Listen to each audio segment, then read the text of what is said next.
Good afternoon, everyone. On behalf of NatHealth, I welcome you all the panelists, participants who have joined us for this webinar on unmet need for dialysis therapy in India, policy intervention for renal disease prevention.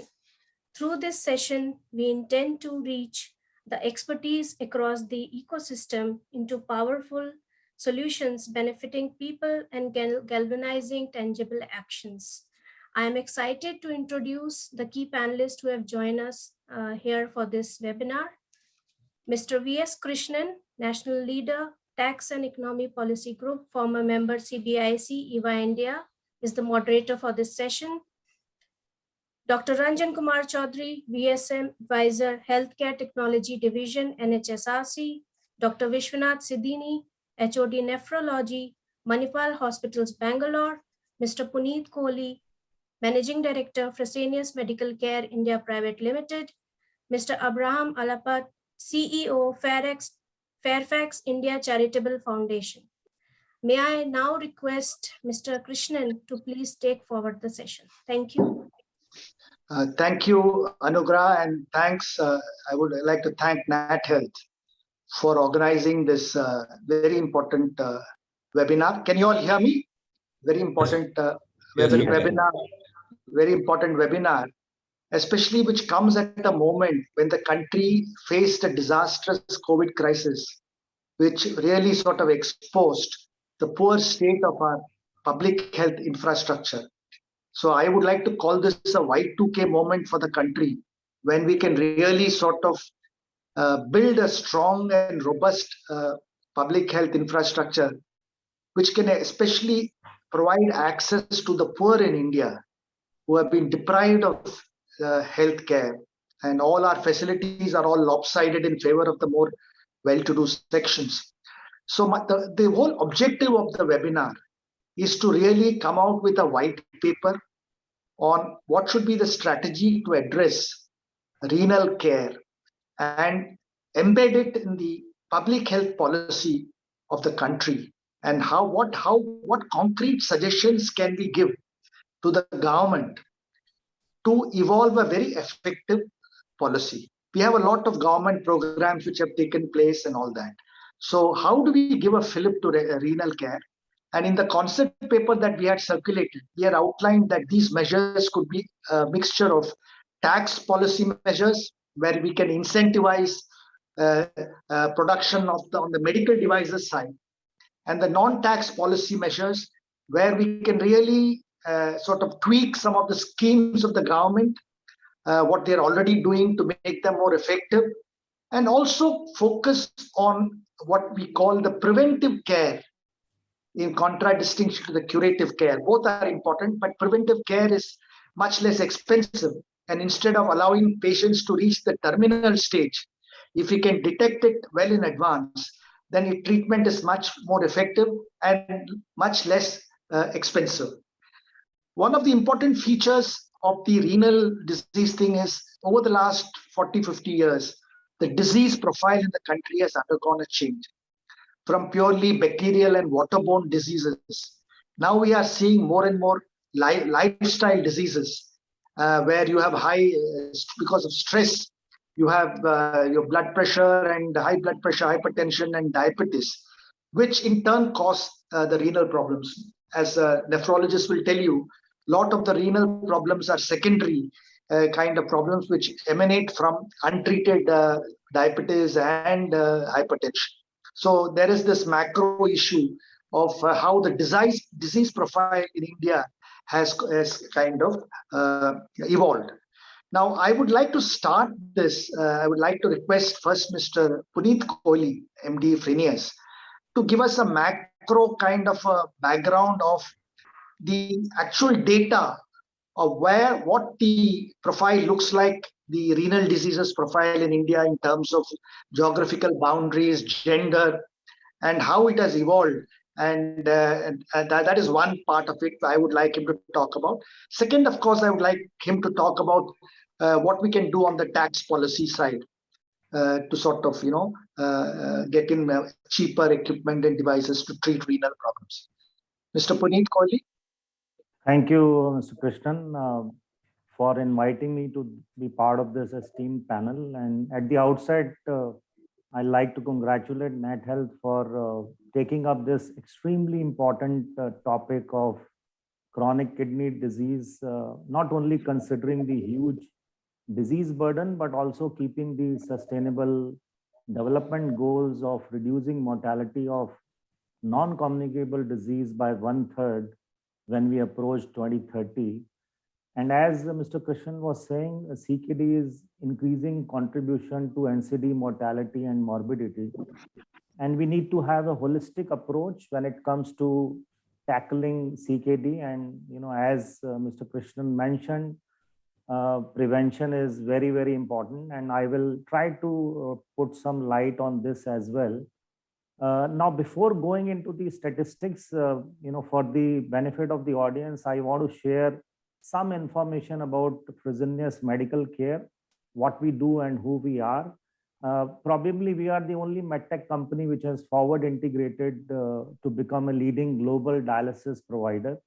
We are part of a euro 36 billion Fresenius group, having a legacy of more than 100 years. The numbers are staggering for FMC. We have 50 million plus treatments which we do in our clinics on an annualized basis, over 350,000 patients and over 125,000 employees. Our technology extends from tap to patient, as we call it. We have water treatment units. As you will hear from the nephrologist in the panel, how critical water is in a successful dialysis treatment, going on to filters, dialyzers, machines, and we have 50% plus global market share in dialyzers and machines. So with this diverse global experience, I think we are strongly positioned to play a very important role in this tackling of the CKD issue in India. So whatever I speak comes with a rich legacy of FMC in the dialysis space. Now, to highlight, some of the numbers, the CKD prevalence in India is 17.2%. And, as Mr. Krishnan was mentioning, we have rich data at the micro level, which we, sort of gather. Vizag, Kanpur, and Delhi have 40% prevalence. Vis-a-vis on the lower side, Mysore and Bangalore have 4%. India's reported prevalence is 180 population per million, as against APAC prevalence of 400 plus. So it shows a huge gap in access. Every year, 200,000 patients enter the ESRD space every year, but unfortunately, only 10% patients get dialysis. Currently, there are about 240,000 patients in India, and majorly it is hemodialysis. Only a fraction of patients are on peritoneal dialysis, which happens at home. From the numbers which are projected, India will need about 100,000 machines deployed versus the current deployment of 40,000. So there is a gap of 60,000 machines. The requirement of dialyzer, which is the filter, is about 22 million. And currently the dialyzers used are 8 million. So there is a gap of 14 million there. We all know that, we have large number of hospitals, nursing homes in India, some figures estimated to be 100,000, whereas hospitals offering dialysis is only 4,500. So you can imagine, how much low is the penetration of dialysis. And to run these dialysis units, which will be, in the 25,000 plus to cater to the need, we have very low trained technicians and nurses. So these are the numbers which tell you the enormity of the problem which we have at hand.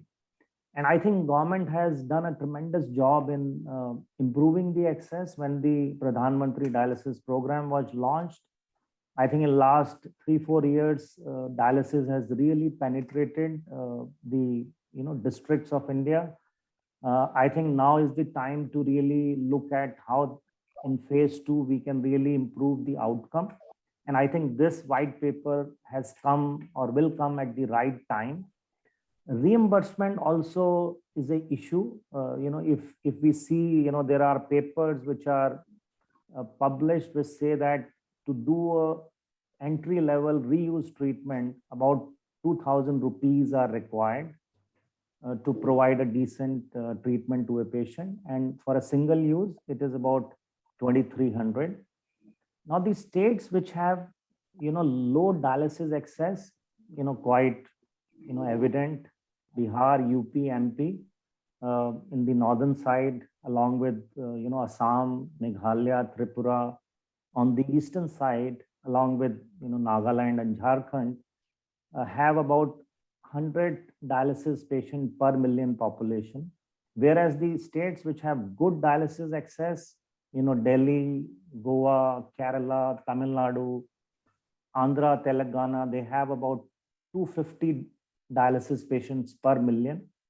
So again, this shows the disparity, and this white paper can be more micro, and the data can be provided, which can really help us focus on the areas which need quick addition of the dialysis centers.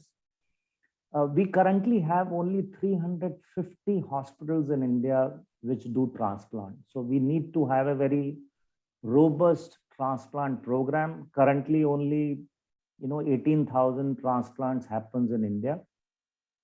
So I'm sure these numbers have given the audience a glimpse on the huge problem which we have at hand.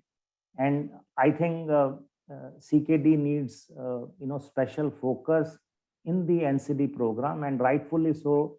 In the PLI scheme also, renal products have been included.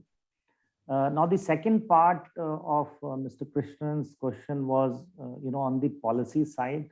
So clearly, I think prevention has to be focused. And we are very proud that, as part of our CSR initiative, we have a CSR campaign to create awareness on how we can promote healthy kidneys. The campaign is called as Kidney Kid. Pre-COVID, we launched this program on a nationwide basis. We reached out to hundreds of schools and addressed thousands of children, because our research showed that kids can play a very important role in inculcating healthy kidney habits. And this is again a toolkit which we can partner with the policy makers on how we can use this campaign to create a nationwide awareness to prevent CKD. So that is one part which clearly needs special focus in the white paper, and a clear agenda on the prevention part. Yeah. Second, sorry. Shall we come to you on second round, Mr. Puneet? Let's cover the others. Sure. And then I'll come back. I'll come back to you. Sure. I would now request Dr. Vishwanath, who is a nephrologist, to give us a perspective on how we can improve access to some of the patients, especially the elder patients, through this clinically, how it is best done, and how we can promote home care in a scenario where the skilled manpower availability is so low. So Yes, what would be the kind of skill availability required, and how can we train more people? Dr. Vishwanath, now I request you to. yes, sir. Good evening. Were you able to hear what I said? Yes, sir. Yes, sir. I heard you. I was just trying to see if I can share my slides. It will be better so that everybody can understand. If they allow me to share my slides, I'll do it quickly. Otherwise, I'll go ahead with whatever you asked me. Yeah, so basically, yeah. Can they make me host or something like that quickly? No, I think Dr. Vishwanath, you can just tell us. I'll just tell you. Okay. Okay. Idea is that to get into a white paper kind of a thing. Yes, sir. Yes, sir. In What fact, is the kind of we had a draft proposal presented to our state government. I'm in Karnataka, Bangalore, as you know. In Right. fact, we wanted to again emphasize, as Puneet mentioned, see, being on dialysis, having a transplant is most of the times is unaffordable for most of them, and also it incurs a lot of cost to the government as well. So we wanted to focus more on prevention and screening. So in fact, we had a proposal where we had divided the level of care at 3 levels, basically at taluka level, PHC level, taluka level, and district level. So where in PHC level, we should concentrate more on screening, hypertension, avoiding renal failure, how we can prevent further worsening of kidney functions, and screen the people and send them to the next level. Suppose people find somebody in early stages of CKD, then they should be referred to the next level, which is the taluka level.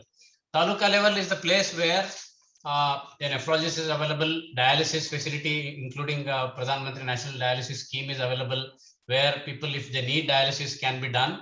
And there again, people need to screen and see if somebody is fit for a transplant. As we all know, transplant is the best option, and over a long-term transplant reduces the cost in a patient and the family. So suppose somebody is fit, they have a donor, they should be referred to the next district level, where transplant can happen at a district level under the supervision of like a public-private partnership, where even private institutions can chip in and help government in doing transplant at a simple level, like a district hospital, government hospital, and we help them in doing a transplant where cost will come down. This is what was our proposal, basically at PHC level, taluka level, and district level. PHC level will be the primary care, screen people, prevent further worsening of renal functions. Taluka level, take care of middle level and consider even dialysis. And in your question, like whether we can do home care, there was a proposal from Dr. Vivekanand Jha where they had suggested peritoneal dialysis can be actually increased so that they can do it at home, and we can train people to do it at home, and that can be subsidized and given to the patient. In fact, government of Karnataka is trying to help people in institute where they can give for poor people fluid and things like that, where they can do peritoneal dialysis at home. So this will reduce the burden on the healthcare system. And the third level is district level, where we can do transplant and take care of them. So this is what is the proposal from us. Dr. Vishwanath, what I want to know is how Yes, can sir. we, if home care has to be expanded, home Yes, care, sir. Yes, sir. how can we train the skilled manpower? What is the kind of, for example, not at the doctor level, but once a doctor diagnosis, No, how technician do level. you manage technician level? How Yes, do you sir. how do you sort of train them? What is the kind of certification required to do home care? Technicians are the backbone of dialysis and even transplant.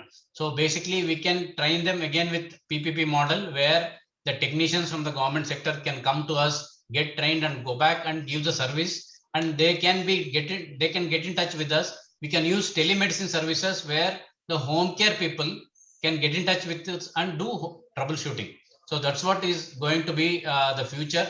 And we can probably help train the government sector and provide the services at home. Home care can be 2 levels. One is home hemodialysis, which is not appropriate in our country, very difficult because it will be expensive. The home care easier to do is peritoneal dialysis, which will be easier. But that requires, as somebody was saying, very good clean water. Yes, sir. Yes, sir. Now, can we also retrain some of the nurses? Absolutely. To In fact, technicians? in any dialysis unit, technicians and nurses work together. In fact, they are complementary to each other. So we can train our nurses to complement in the home care. So that will be again peritoneal dialysis, and we can train them to train the patients and their families to how to take care of themselves. That's the best thing to do. Yeah. Thank you, Dr. Vishwanath, for your inputs. Mr. Abraham, I'd like to you're part of the National Dialysis Program. What are the deficiencies that you have noticed? What can government do to improve the National Dialysis Program to make it more effective? And what do you think, how do you think that a leasing model can sort of be introduced in which, the costs are borne? For example, if I say primary healthcare center in Bihar or a secondary healthcare center, is there a central center where these can be leased out to communities. What do you think can be done in this area? Thank you, Mr. Krishnan, and the National Health Thing for organizing this and the opportunity to speak. Just a quick word on what we do. We are a registered charitable foundation, and we are probably one of the only charitable foundations that very, very focused on the dialysis initiative.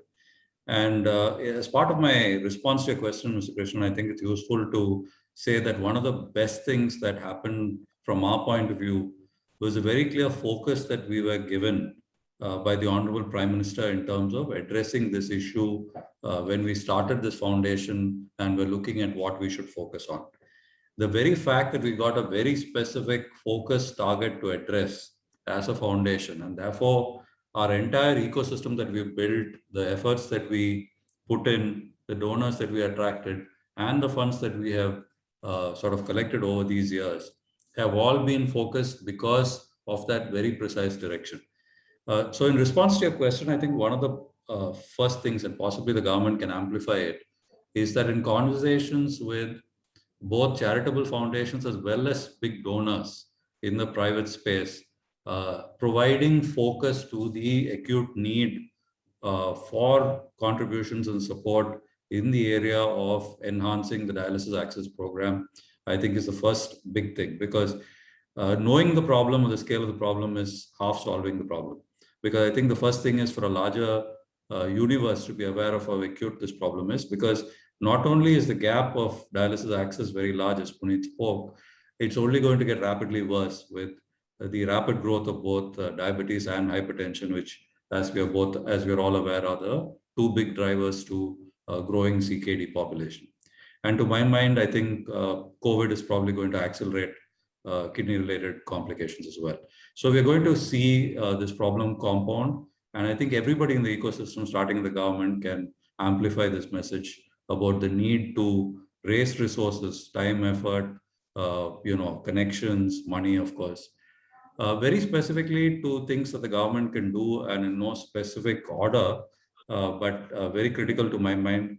The first, I think, from a financial standpoint, is look at all the cost inputs that go into the dialysis service, starting with the machines, the disposables, all the elements that go at the medication. Look at all the elements, especially the tax-related elements that go into increasing the cost to end user. I think could be looked at in whatever form is doable, because that can go a long way in making efforts and contributions of people like us go further. Because for every 100 rupees that we raise, can we make it go further? Because our effort is to do more with what we have.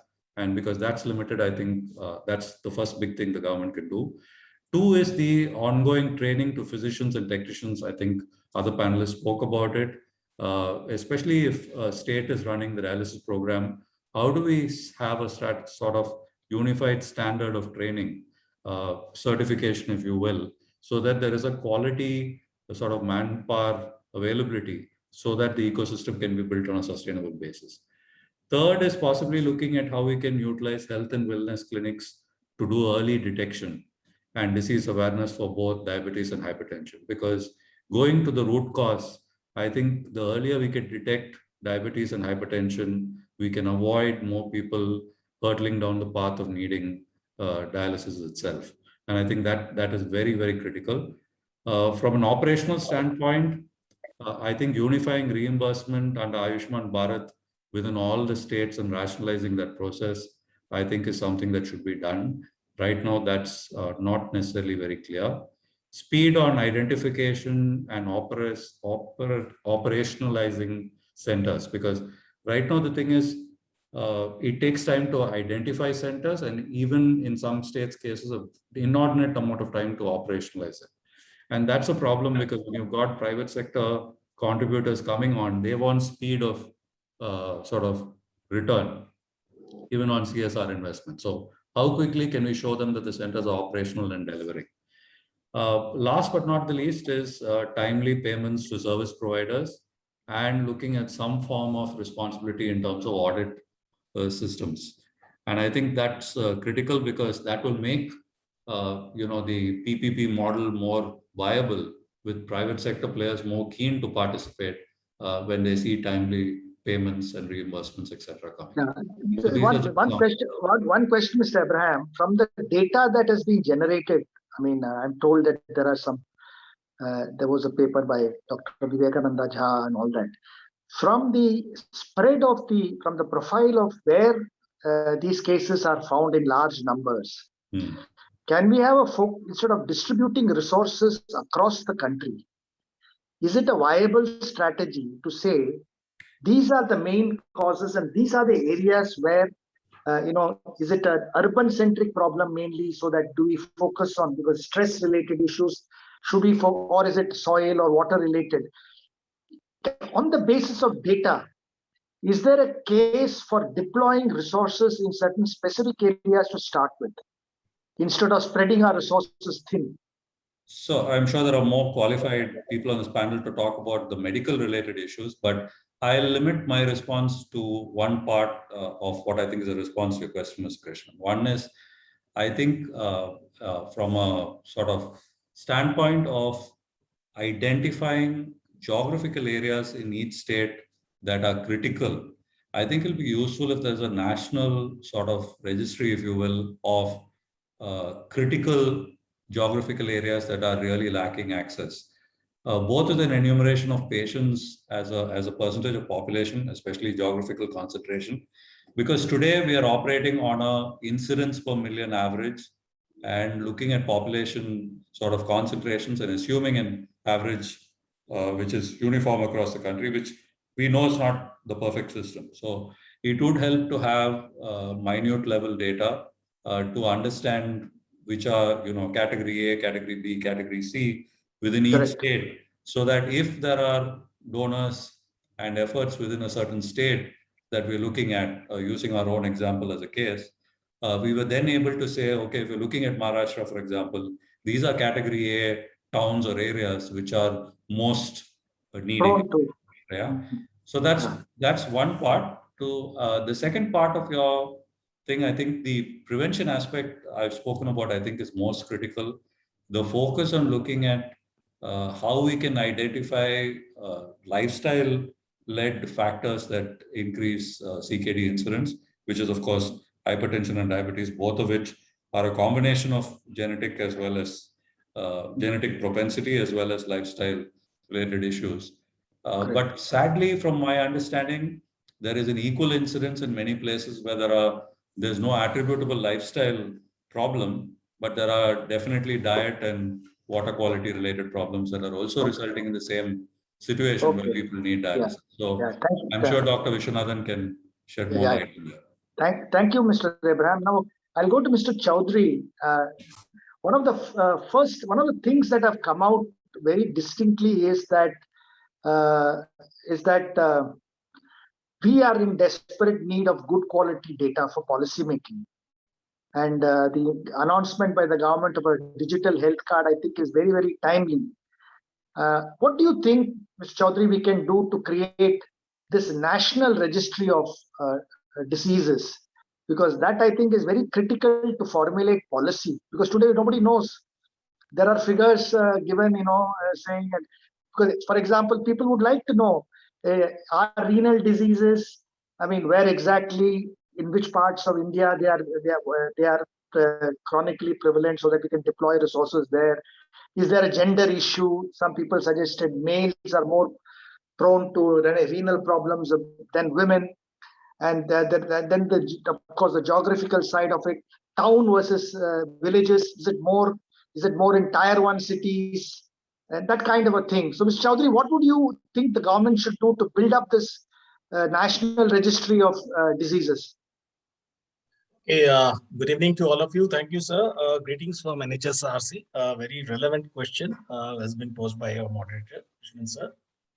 Now, I hope everybody is aware of the Ayushman Bharat Digital Mission.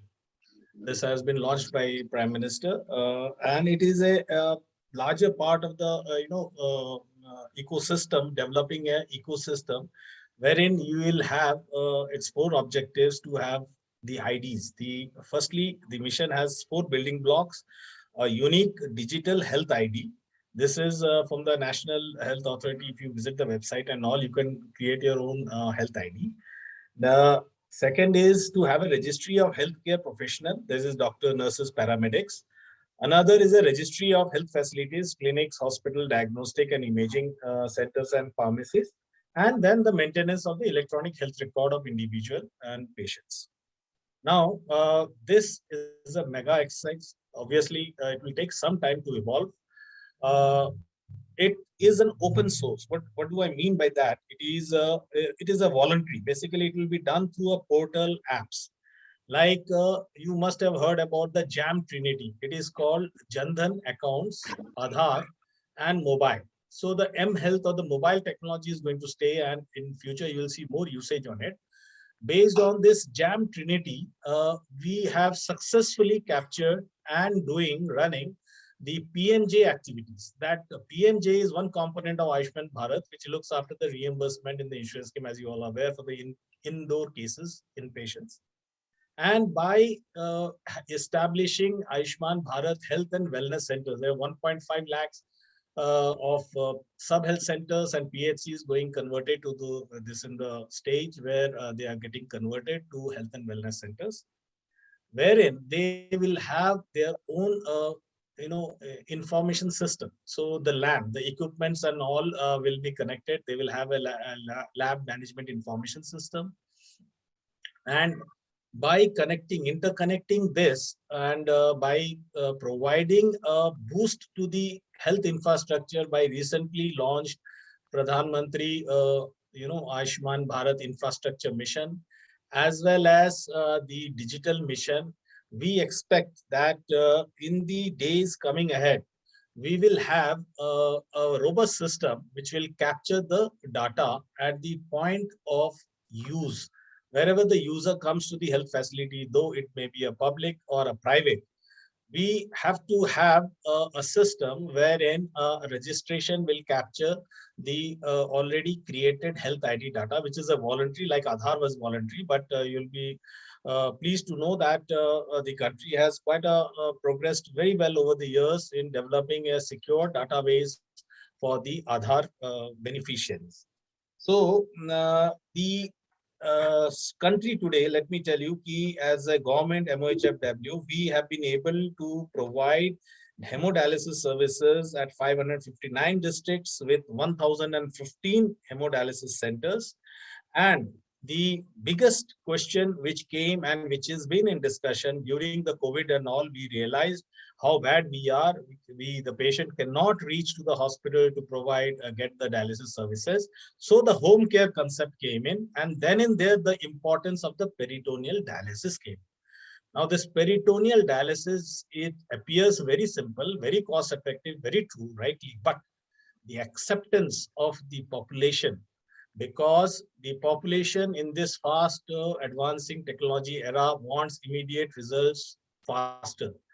Though the peritoneal dialysis has a lot of opportunity and potential, like it can reach to the remote of the places and home-based care, but there are issues in accepting, in adopting.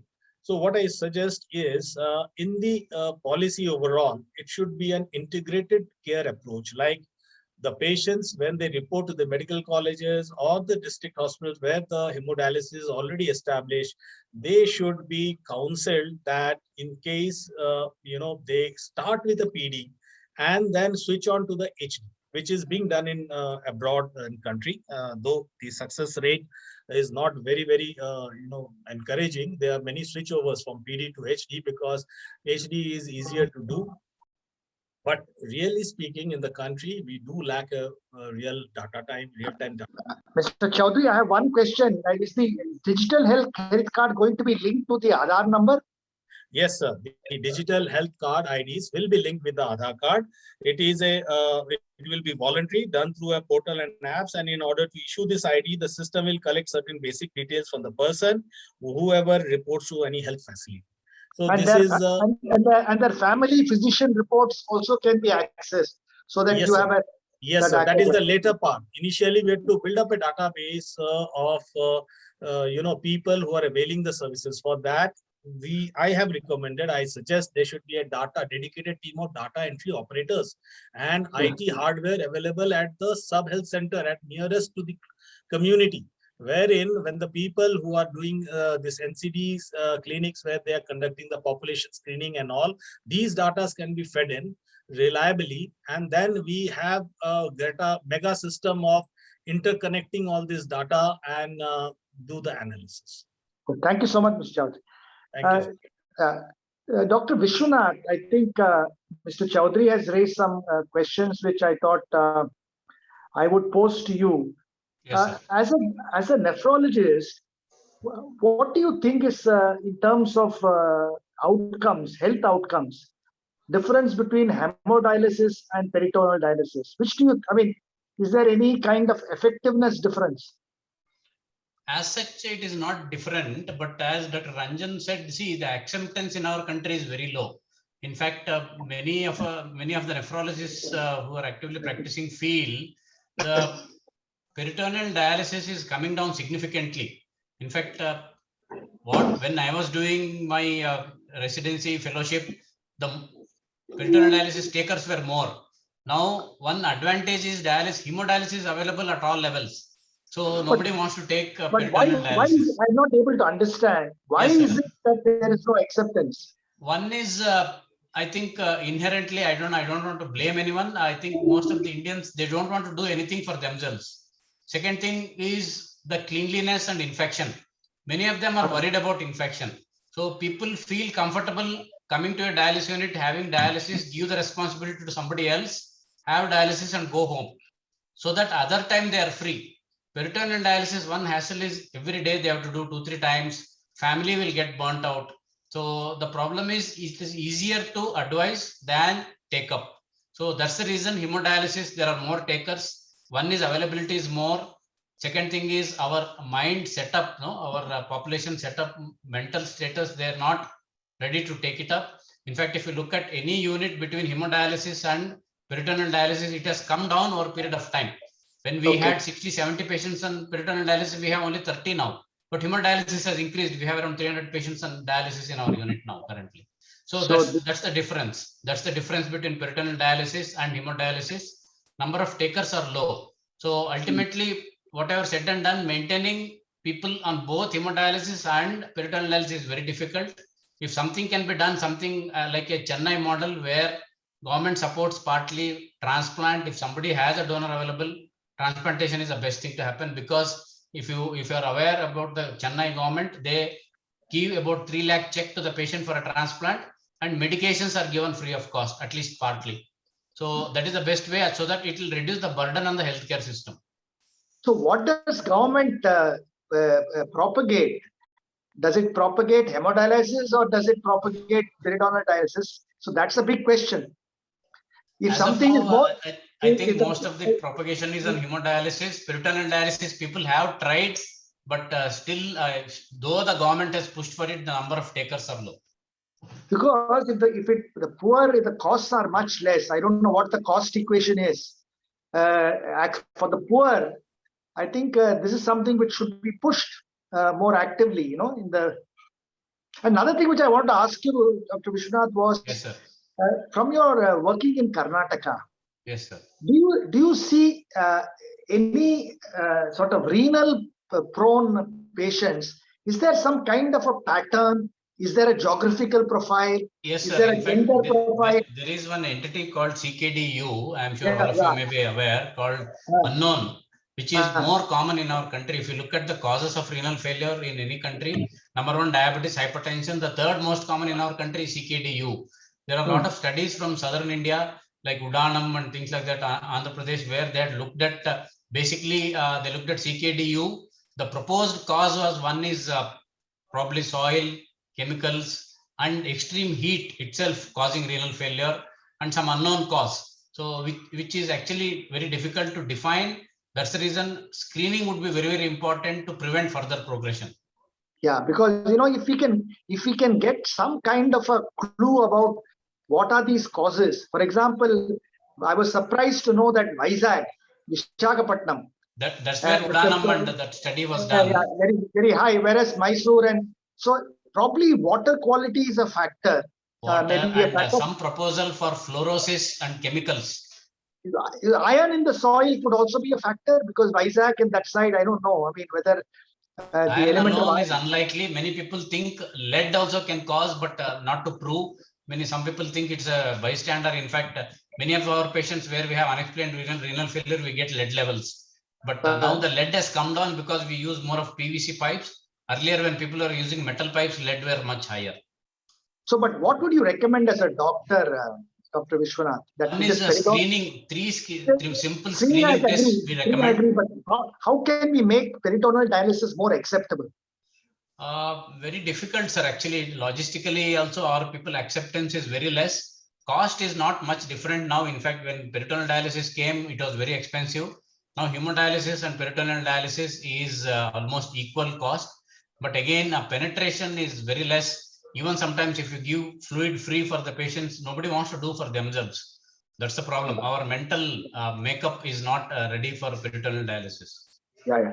Mr. Puneet, I'll come to you now. I think one of the things that, I mean, from the tax side that we have been thinking about, and I wrote about it in the paper also. Today, medical devices, the GST rates vary from 5, 12 and 18. There are varying rates.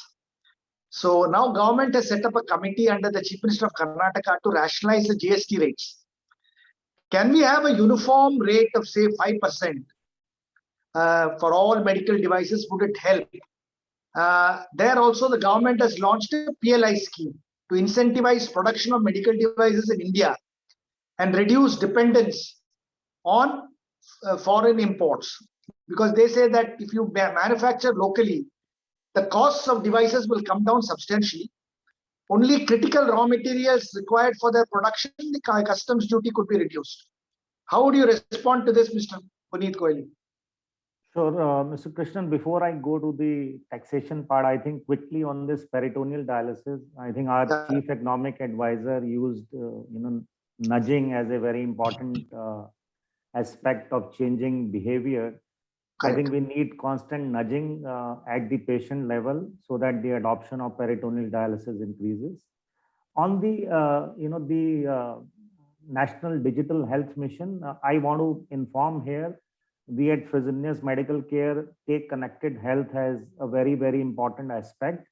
And we have a white paper, which is dialysis in the digital age, which I'll provide the QR code to the NatHealth team, which, the audience can download the white paper. So we at Fresenius believe in paperless dialysis clinic, and many of our clinics in India under our Fresenius Medical Care banner are totally paperless. So having said that, on the taxation part, I think Abraham touched on this. He said that the input cost.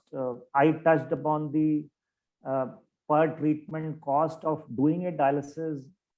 Reuse is 2,000 and single uses 2,300.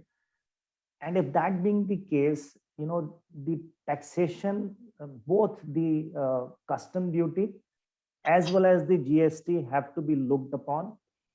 I think as a medical device industry, I think through NatHealth, through other associations, we have asked for uniformity in the medical device GST.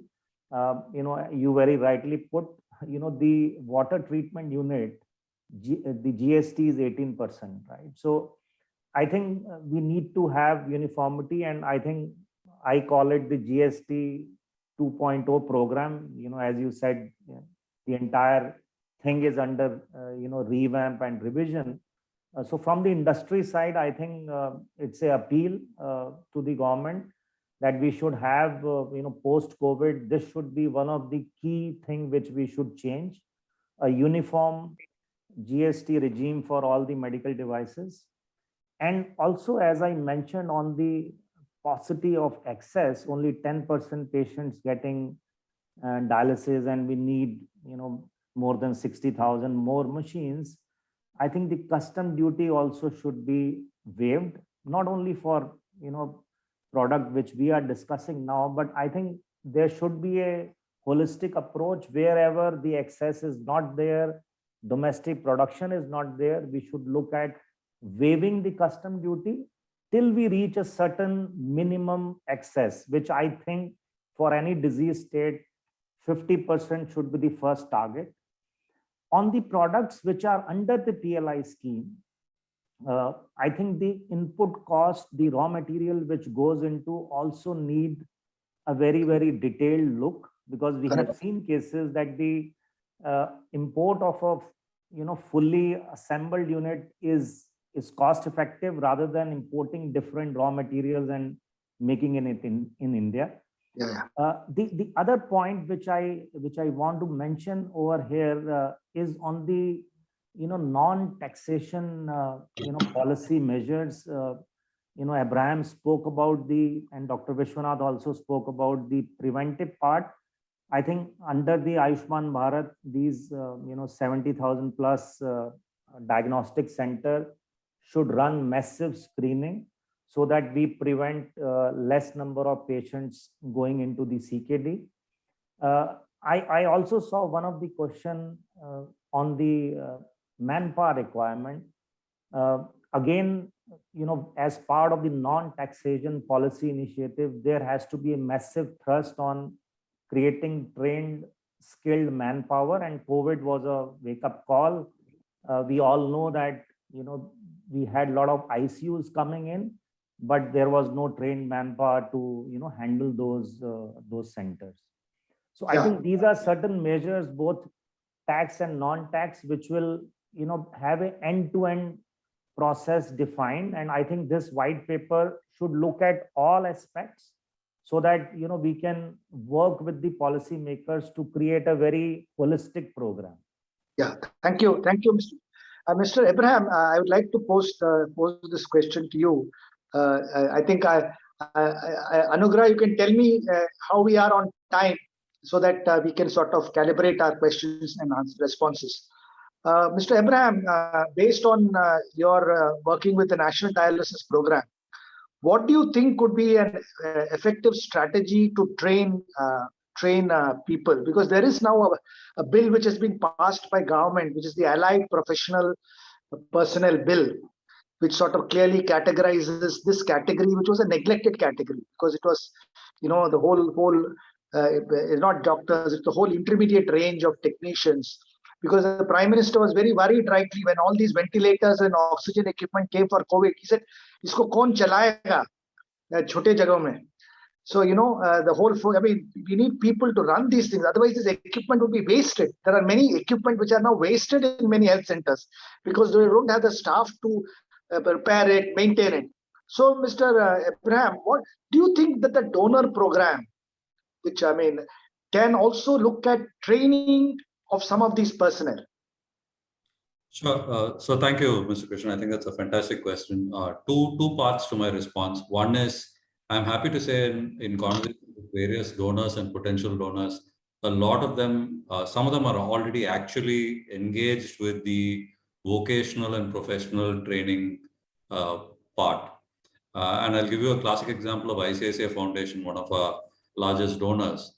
They are actually actively involved in using the CSR funds for vocational training and certification, which is a fantastic this thing. And there are other partners as well who are open to, if not already participating in that space. To your point, I completely agree. I think the focus, especially with Make in India and Start in India, from a startup point of view, I think the focus of a lot of donors, both in the private space and otherwise, even individual philanthropists, who focus on generic education as their focus for beneficiaries, should actually move to vocational or professional training. Because if the funds are available, two things will happen. Automatically, the ecosystem to provide supply will also follow. So I think the entire conversation has to move on how do we move attention from educating people in a generic alphabetical, alphanumerical sort of format to a more vocational, income generating, employment generating even sort of education. And I think the private sector, to my understanding from numerous conversations, is open to the idea. Some of them are already actively engaged. And I'm sure the critical mass of funds and resources will also move as long as the conversation moves there. And I think it's incumbent on all of us to also move that in relation to dialysis, to talk about the acute need for manpower. That has been one of our challenges, especially as we started centers in the Northeast and parts of India like that, where trained manpower was a problem. And a lot of the providers as well talked of that challenge. Yeah, one question, Mr. Abraham, for example, there are a lot of medical devices in this country. Government is very, very keen that if a medical device is produced within the country, and if you reduce the customs duty on these critical raw materials going into it, say by 5%. For example, even Serum India, when they are producing vaccines, filters had to come from US. See, the point here is domestic manufacture of renal care equipment. If it can be reduced by a factor of 10, I don't know what the costs are now, through innovative R&D. For example, GE Healthcare had a great R&D program in India based in Bangalore. When they brought down costs of X-ray machines, cardiac machines by a factor of 10. And there's a whole lot of innovation in the medical device space. When you can really bring down dramatically the cost of medical equipment. For example, you're aware that in the Mohalla clinics, they're using this, which an American Indian research scientist has produced a slate for carrying out these tests and all that. So, from your experience in the National Dialysis Program, cost is an important factor. And if you can bring down costs of the equipment drastically and also reduce raw materials, and then introduce something like a leasing or rental model, you can increase access. What do you feel? That question is for me, I'm presuming. Yeah, Mr. Weber. So I'm happy to say that even today, in our own personal example, in partnership with Fresenius, we ourselves have a interesting sort of scheme where we operate, where we pay in part over time for the machine, which I think has helped us in many ways to be able to do more with the funds that we have every year. The leasing model, therefore, is a natural extension of that, which I'm sure partners like Fresenius, I'm sure, are open to doing. To your earlier point on R&D, I think it is a sort of a larger chain.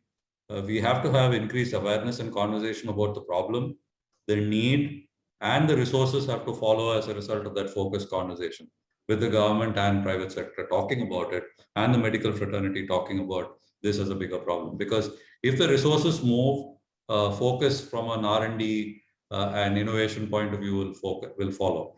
Because if there are no resources or no reward, R&D or innovation typically does not accelerate. So there has to be enough incentive for private scientists, for research labs, etc., to push the innovation agenda. And I think that is why we'll have to make it collectively more attractive for Indian entrepreneurs, scientists, engineers, and God knows we have a lot of them, to actually focus on this, A, as a problem area, and B, as an opportunity area. And that combined with the vocational training to sort of get enough people to understand the nuances of the industry and the functioning, I think will together create an ecosystem that's A, big, B, critical mass oriented, C, cost conscious, and D, have enough incentive, real and in the future, to be able to focus enough effort to actually result in meaningful innovation very quickly. Because I think that is Mr. Abraham, that's happening now. We have the PLI scheme. I know you must be aware of the PLI scheme. Government has identified critical medical devices for which they are going to give output incentives. And this is not only for domestic manufacturers, but for foreign companies coming into India and building these medical devices. And what do you think about having an innovation fund within the National Dialysis Program? Without question, I'm sure if there is a very clear mandate and enough incentive, and I'll use the Google moonshot example as a classic this thing, where you have audacious goals like, doing a space mission, and there's a large enough incentive, you had large teams forming across the world to actually do low-cost moonshot missions. So how do you sort of, instill enough fire and spark and and say that I'll create a dialysis machine for 500 rupees, absolutely. like what they did. And this is the award or prize. I'm saying it can at least Spark off teams to start thinking about it, because some of the biggest innovations have come from fairly simple sort of focus. And this happened in the case of the ventilator, Mr. Abraham. You're aware. Absolutely. The local scientists produced a ventilator. I think it was somebody from the IIT was mentoring it.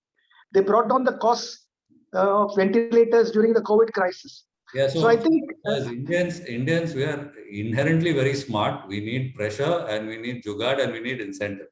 So, but it should be more than a jugaad equipment. It should be an equipment which works very well as well. I don't mean jugaad in a negative sense. I think a lot of Indian jugaad is very constructive. Just one point, Mr. Krishnan, I want to add here. Fresenius has specifically developed a machine for our kind of market for tier 2, tier 3 at a global level.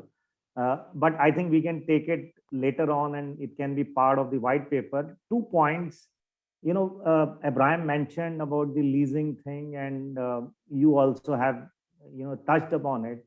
I think one of the key policy initiative is to pay the provider on time. I have seen providers who participated in PPPs collapsing, which is not a good sign for the industry. The second thing is, globally, we have a recognized Fresenius Institute of Dialysis Nurse program, which is a culmination of all the legacy years of research, and that program can be offered to the government on a mass scale. Right? But what is the cost, Mr. Puneet? What is the cost of a kidney transplant equipment now? Average cost. You are saying kidney transplant, or you are saying the dialysis equipment? So the dialysis machine you are talking, or dialysis machine? Dialysis machine. So the dialysis machine is in the ballpark range of 5.5 to 6 lakhs. Now that's the point. That's the point. Can you bring it down to say 10,000? That's the point. Yeah, of course. I think the innovation fund, and we spoke about this. And by the way, there are trials going on for a India machine by a Indian company in association with biotechnology department. So I think some work is already going on. See, that's the real challenge. I think that's what the government, this medical device program, because India can offer the volumes to bring down the cost like no other country. As we become more prosperous and the volumes increase, because you need volumes to bring down costs. You can't bring down costs without volumes. No, absolutely. So thank you all of you for a very just a point, sir. IIT Mumbai had looked at this cheaper dialysis machine.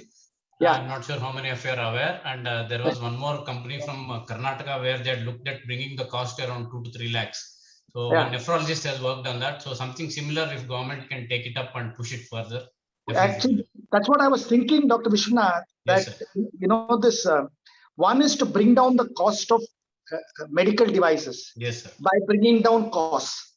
Yes, sir. Then there are certain critical raw materials which are very difficult to manufacture in India. So you get them at a cheap rate. Yes. So you have the basic input costs coming down.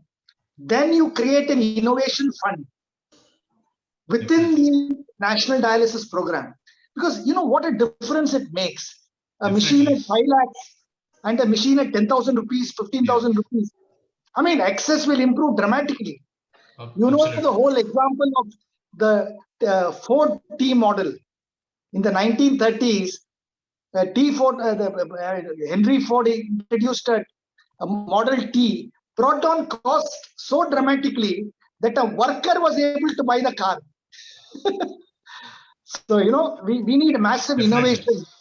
Thank you so much, all of you. Mr. Krishnan, as a closing note, I think we spoke about cost a lot of time. I think the time is also there to look at the outcomes, because ultimately we need to put our CKD patients into productive use throughout their life. And I think we shouldn't take the outcome out of our picture. I think Dr. Vishwanath suggested that a transplant to that extent makes the person get back to normality. I mean, Yes, so that and is also improves the survival. improves the survival instead of constantly, getting Doing him on and dialysis. on, and it also demoralizes him. Absolutely. So, the psychosomatic family. problem of the family also. Yes. So thank you so much, all of you, and I hand it over to Anugraha. We had a very, very interesting conversation. A lot of issues have come. So Anugraha, I'll hand it over to you for your closing remarks. So this side from Vrinda, I would like to thank everyone. Thank you so much for this session. On behalf of Nat Health, I would like to express the gratitude to the eminent speakers, panelists, dignitaries, and the organizing team for the contribution. It is such an insightful session on the renal care and with some possible concrete suggestions. We will be uploading the entire session on YouTube for your future reference. Stay tuned for the upcoming webinars. Thank you so much once again for joining the session. Thanks a lot. Thank you so much. Thank you so much. Thank you, Mr. Krishnan. Thank you so much. Thank you. Bye.